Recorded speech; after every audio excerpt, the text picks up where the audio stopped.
हमारे जनाजा होते हैं 4 तकबीर होते हैं, और हमारा इलाके में शहरी भी होता है और 5 तकबीरें होते हैं, 6 तकबीरें होते हैं।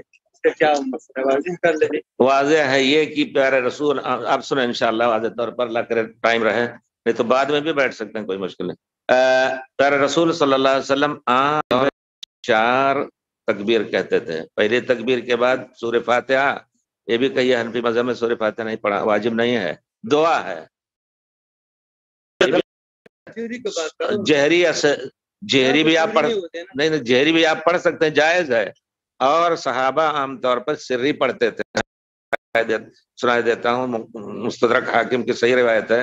कहते हैं कि एक मरतबा मैंने हजरत अब्दुल्लाह इब्न अब्बास के, आप सुन रहे जरा सा, रसूल सल्लल्लाहु अलैहि वसल्लम प्यारे वसल्लम के जमाने में सिर्री पढ़ते थे। हजरत अब्दुल्लाह इब्न अब्बास ने एक जनाज़े और आवाजें बुलंद पढ़ी, तमाम अज़कार भी। तो किसी ने कहा कि आपने ऐसी सलात जनाजा पढ़ी कि लोग ऐसी नहीं पढ़ाते हैं। कहा हमने इस वजह से जानबूझ करके पढ़ाई है ताकि जान लो ये भी सुन्नत है। तो उलमा का एक मुतदिल कौल यह है कि सहाबा आमतौर पर प्यारे रसूल को 4 ही रकात, 4 तकबीर के साथ और सिर्री पढ़ते हुए देखा था। लेकिन कभी तो अक्सर सिर्री हो, कभी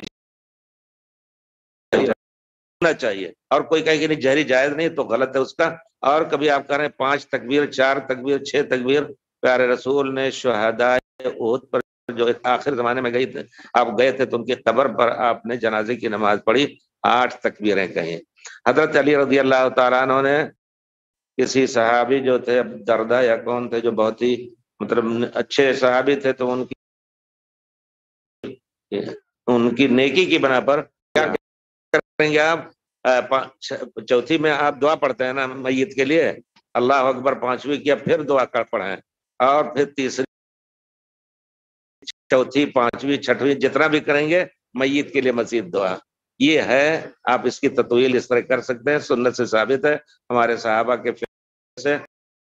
तो अगर जब ढूंढे हदीस तो इंशाल्लाह आपको सही मसाइल मिलेंगे इंशाल्लाह। इसमें अगर कोई सिर्री ही पढ़ रहा है तो उसका गलत नहीं कहा जाएगा, लेकिन अगर वो इसका कहल है कि जहरी जायज नहीं, तब हम कहेंगे तुम गलत कह रहे हो, हम कहेंगे कि उसको भी सही कहो।